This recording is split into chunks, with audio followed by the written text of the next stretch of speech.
अस्सलामु अलैकुम वरहमतुल्लाहि वबरकातुहू।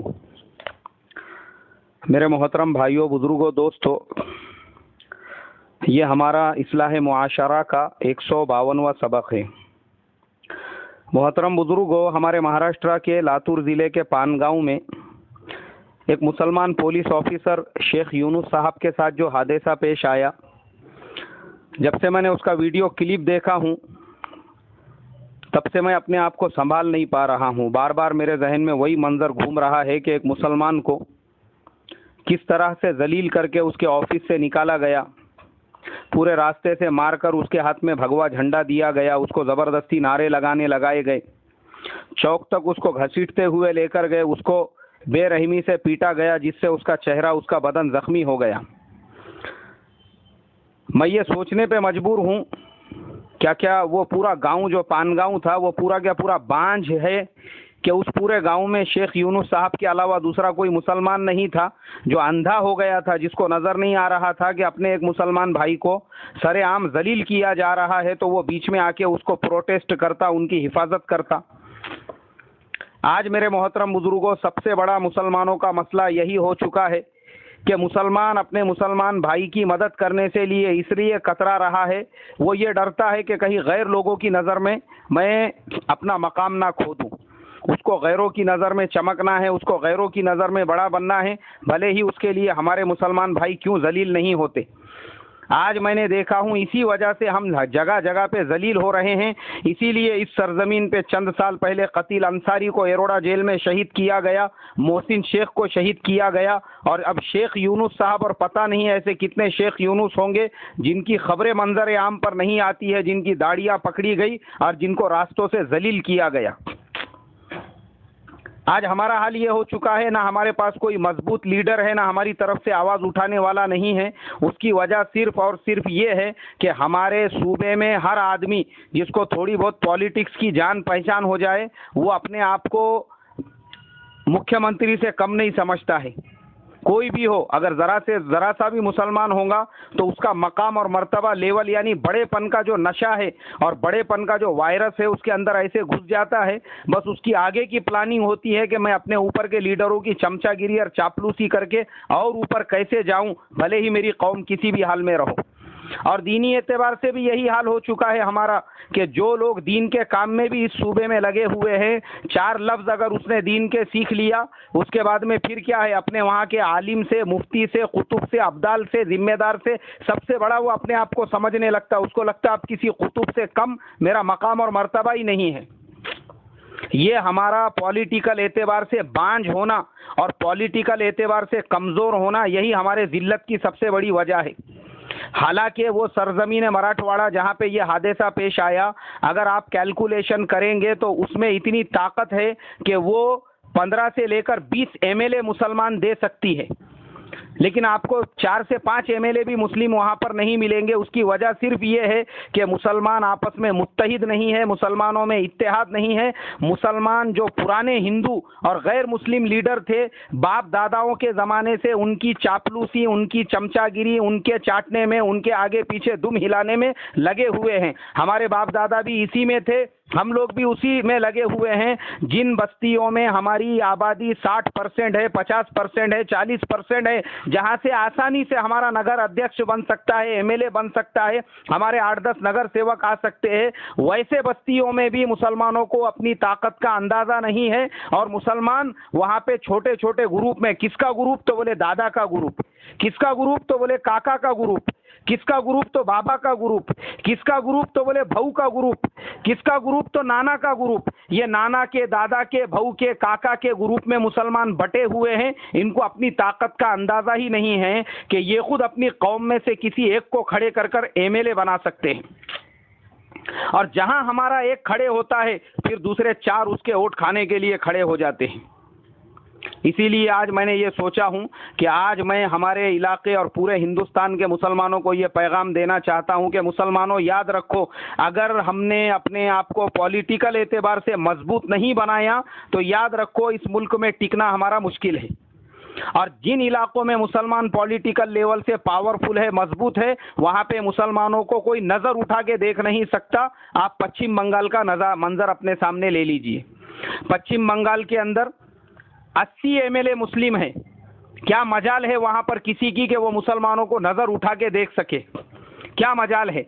वहां के मदरसों पे भी कोई नजर उठा के नहीं देख सकता, बल्कि उल्टा वहां के मदरसों में 30-30% जो स्टूडेंट है वो गैरों के आकर पढ़ते हैं।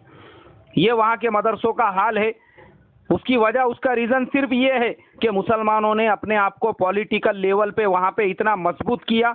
ग्राम पंचायत में मुसलमान, नगर परिषद में मुसलमान, कॉरपोरेशन में मुसलमान, पंचायत समिति में मुसलमान, जिला परिषद में मुसलमान, असेंबली में मुसलमान। और आपको मालूम होना चाहिए सबसे ज्यादा मुस्लिम एमपी भी पश्चिम बंगाल के ही है।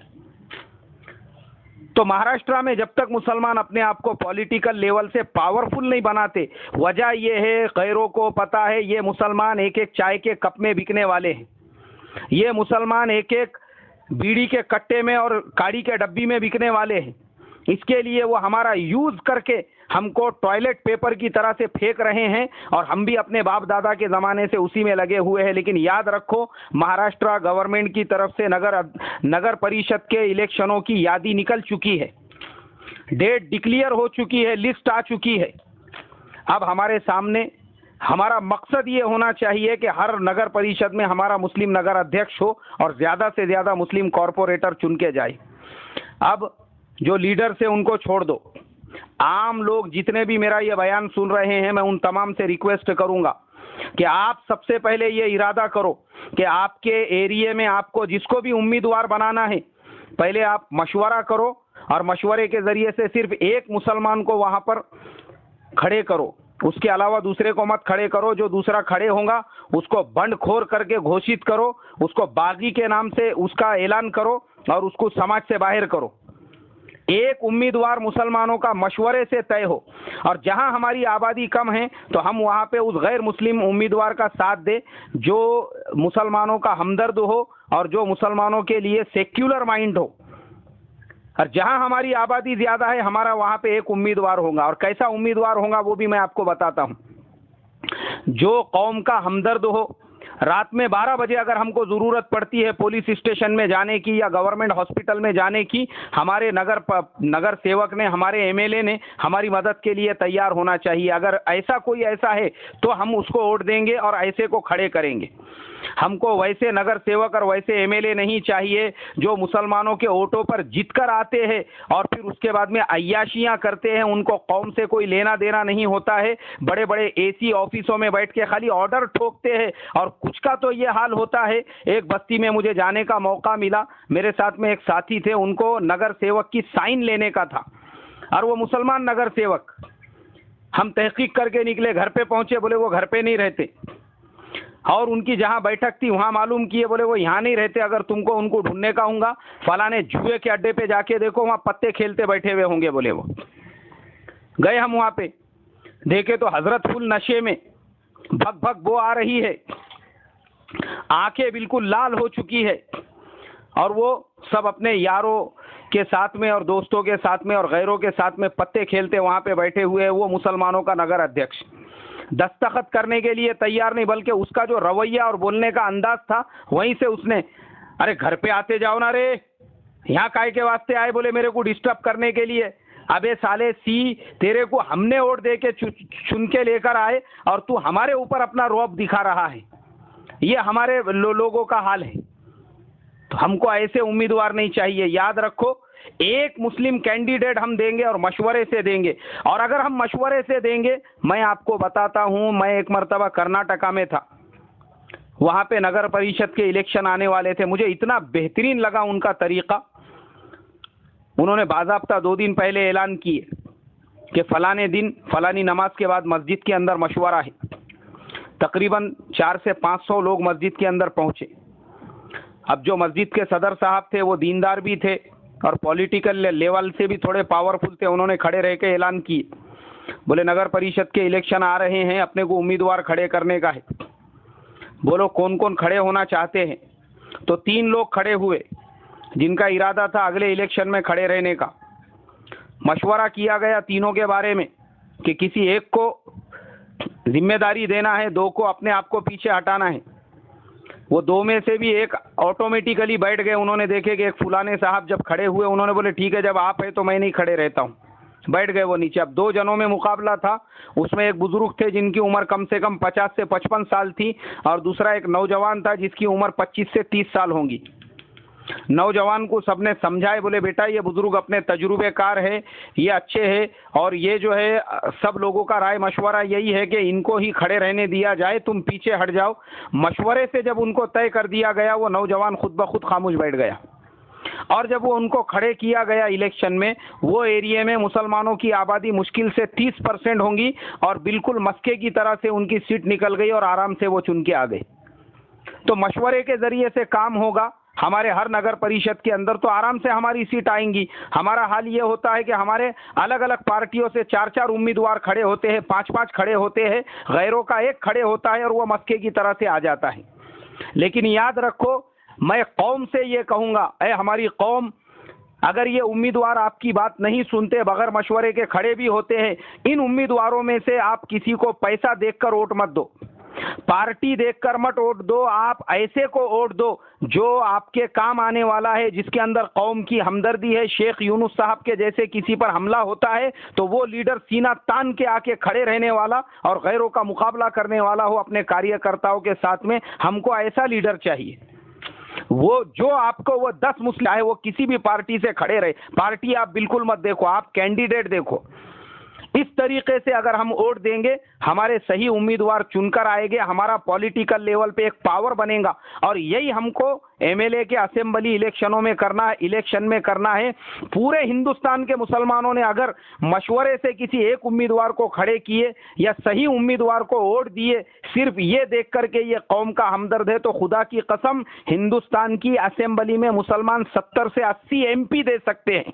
हिंदुस्तान की पार्लियामेंट के अंदर 70 से 80 एमपी हमारे चुन के आ सकते हैं, और फिर हमारा पॉलिटिकल पावर जो है वहां पे पता चल सकता है कि हम कितने पावरफुल है। लेकिन आज हमारी जो आंकड़ा दिन ब दिन नीचे आता जा रहा है और कम होते जा रहा है, उसकी वजह, उसका रीजन सिर्फ और सिर्फ ये है कि हम लोगों में सियासी शऊर भी नहीं है और ना ही दीनी शऊर है। दीनी एतबार से भी थोड़ी मालूमात हो गई तो बस बन गया अकाबिर तू, और पॉलिटिकल लाइन से भी जरा सा शुऊर नहीं है कि राय से, मशवरे से कौम के हमदर्द को हम खड़े करें। और वाकई में इस एतबार से हमारे इस्लाह मुआशरा के माशाल्लाह एक बहुत ही पुराने रुकन और मेरे बहुत ही ख़ास दोस्त और मेरे ज़िले के पठान साहब बोलकर है, मेरी दुआएं हैं उनके साथ में। मैं उस आदमी को मानूंगा कि उन्होंने ये कदम उठाया कि हमको गैरों की चापलूसी, चमचागिरी बंद करना है, हमको अपने आप को पॉलिटिकल लेवल से स्थापित करना है, मजबूत बनाना है, अपना फाउंडेशन बनाना है। ये सोचकर उन्होंने ग्राम पंचायत के इलेक्शन में अपना पैनल खड़े किया, मुसलमानों को मुत्तहिद किया और उन्होंने दुश्मनों को जड़ से खत्म कर दिया।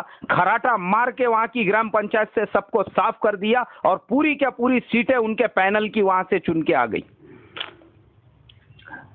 मैं उनको सलाम करता हूं, दुआ करता हूं, अल्लाह ऐसा जज्बा हर बस्ती के, हर गांव के मुसलमानों को अता फरमाए।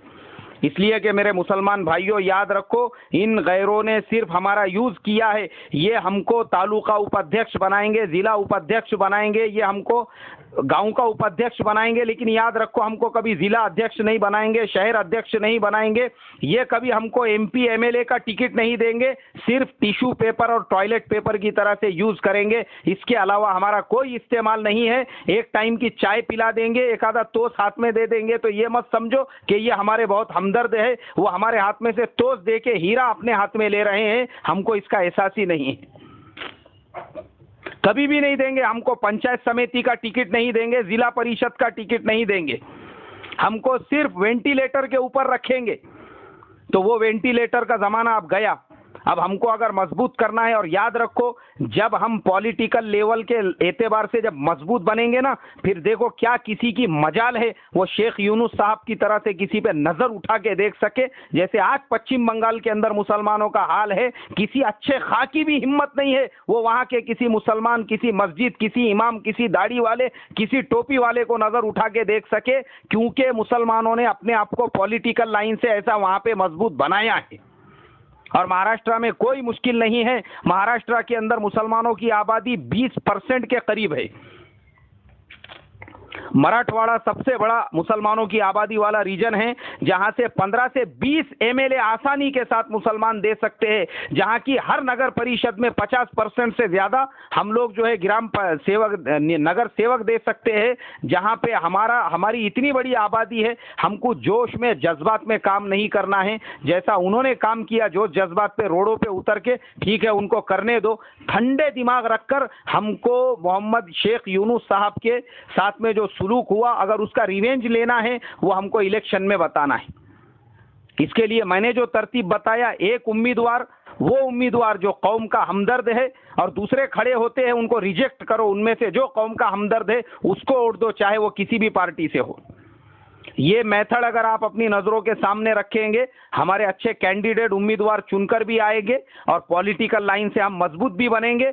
और ये जो हमारी चमचागिरी है, दादा का आदमी, काका का आदमी, भाऊ का आदमी, मामा का आदमी, नाना का आदमी, ये भी खत्म हो जाएंगी इंशाअल्लाह। और खुद हमारा एक असर होगा, क्योंकि हम हिंदुस्तान में एक डेमोक्रेटिकल मुल्क में रहते हैं और हमको अपनी ताकत बनाना जरूरी है। अल्लाह तबारक व तआला हम तमाम के अंदर दीनी शऊर पैदा फरमाएं, हमारे अंदर इखलास पैदा फरमाएं, और अल्लाह तबारक व तआला जिल्लत के दरवाज़ों को हमारे लिए बंद करने के फैसले फरमाएं, और हम लोगों को सियासी शऊर अता फरमाकर हमको इत्तेहाद इत्तेफाक के साथ मशवरे से कदम उठाने वाला बनाएं।